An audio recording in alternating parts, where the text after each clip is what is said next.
Alright guys, I'm doing a review of this Go-Go Quinoa. This is the lentil pasta and vegan cheese.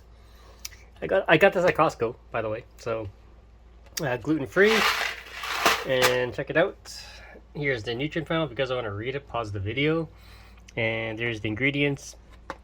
And yeah, alright guys, let's cook it up.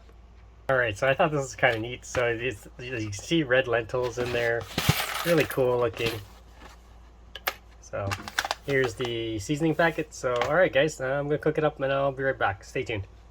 Okay, so here it is, all done. We'll do a cook taste test.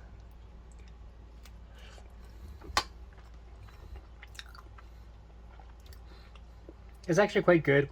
Tastes like regular pasta. You wouldn't even know if it was lentils. The cheese taste, it's alright. It's not bad. So it has a nice cheesy taste.